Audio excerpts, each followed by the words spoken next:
Assalamualaikum warahmatullahi wabarakatuh. Halo Elin Story Lovers, apa kabar kalian semua?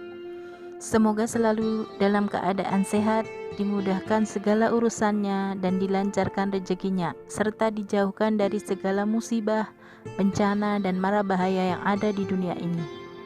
Sebelum kita lanjut ke dalam story, jangan lupa subscribe, like, komen, dan share. Dan aktifkan tombol loncengnya agar kalian tidak ketinggalan dengan story-story yang terbaru. Namun, alangkah terkejutnya Pak Tono. Selembar uang kertas 10 ribuan yang tadi dimasukkan ke dalam kantong jaketnya berubah menjadi selembar daun pohon nangka. Dia yakin betul uang tersebut berubah jadi daun karena dalam kantong jaketnya tidak ada uang yang lain.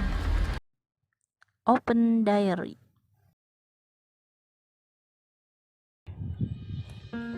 Assalamualaikum warahmatullahi wabarakatuh. Halo Elin Story Lovers, apa kabar kalian hari ini? Pada kesempatan kali ini saya akan membawakan sebuah kisah nyata yang dikirim oleh Bu Mala di Jogja.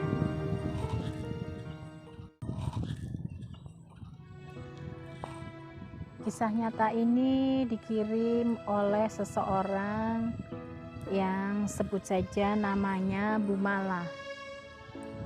Namun kejadian dalam kisah ini dialami oleh suami Bu Mala, sebut saja namanya Pak Tono, yang memiliki profesi sampingan sebagai tukang ojek online.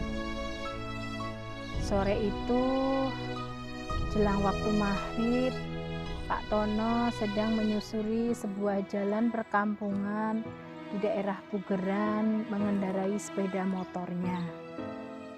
Beliau habis mengantarkan penumpang di sebelah selatan perkampungan tersebut. Jalan yang ia lalui itu sebenarnya cukup besar, hanya saja melewati sebuah area pemakaman umum. Pak Tono sengaja lewat jalur tersebut karena lebih dekat untuk sampai ke rumahnya. Karena waktu itu sudah sangat sore dan hampir menjelang azan maghrib, pikirnya saat itu. Namun saat melewati area dekat pemakaman, tiba-tiba muncul seorang perempuan yang menghentikan laju kendaraan Pak Tono. Perempuan itu minta diantar pulang ke rumahnya di sebuah perkampungan di daerah Kerapiak sebelah timur. Dan tanpa berpikir panjang, Pak Tono pun mengantar perempuan tersebut. Sepanjang perjalanan tidak ada obrolan apapun. Perempuan itu diam dan Pak Tono pun juga diam sambil fokus mengendarai sepeda motornya. Setelah sampai tujuan, perempuan tersebut menanyakan berapa ongkosnya. Pak Tono pun menjawab 10.000 saja. Dan perempuan yang berbaju putih tulang tersebut dan berkerudung dengan warna senada menyerahkan selembar uang kertas nominal 10.000. Pak Tono kemudian menerima uang tersebut dan segera memasukkannya ke dalam kantong jaketnya dan segera beranjak pergi dari tempat tersebut. Belum jauh dia melajukan sepeda motornya, Pak Tono menepikan motornya dan berhenti sejenak, bermaksud untuk memindahkan uang yang tadi dikasih perempuan itu untuk dimasukkan ke dalam dompetnya. Namun alangkah terkejutnya Pak Tono. Selembar uang kertas 10 ribuan yang tadi dimasukkan ke dalam kantong jaketnya berubah menjadi selembar daun pohon nangka. Dia yakin betul uang tersebut berubah jadi daun karena dalam kantong jaketnya tidak ada uang yang lain.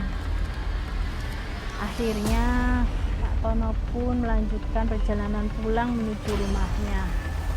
Dalam perjalanan pulang, Pak Tono sempat berpikir, bukankah tadi perempuan tersebut meminta turun di dekat pemakaman? Memang di tempat tujuan tadi sebelah utara jalan adalah perkampungan, namun di selatan jalan adalah kompleks pemakaman umum. Dan saat awal perempuan itu menghentikan motorku dan memintaku untuk mengantar tadi juga dekat dengan pemakaman. Lantas, siapakah perempuan itu?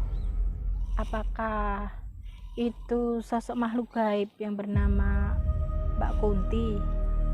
Entahlah. Yang jelas, Pak Tono mengantar perempuan itu dari tempat yang dekat pemakaman di daerah Bugeran dengan tujuan daerah Krapyak yang juga dekat dengan pemakaman. Dan waktunya mengantar menjelang azan maghrib, waktunya sendekala, waktunya para makhluk astral berkeliaran. Itulah sepenggal kisah yang dialami oleh suami Bu Mala yang sampai saat ini masih terkenang di ingatan Pak Tono. Semoga dari kisah ini bisa diambil hikmahnya. Sebaiknya saat sendekala kita tidak keluyuran di jalan, karena saat itu adalah saat banyak energi negatif yang keluar dari makhluk astral yang berkeliaran saat jelang maghrib.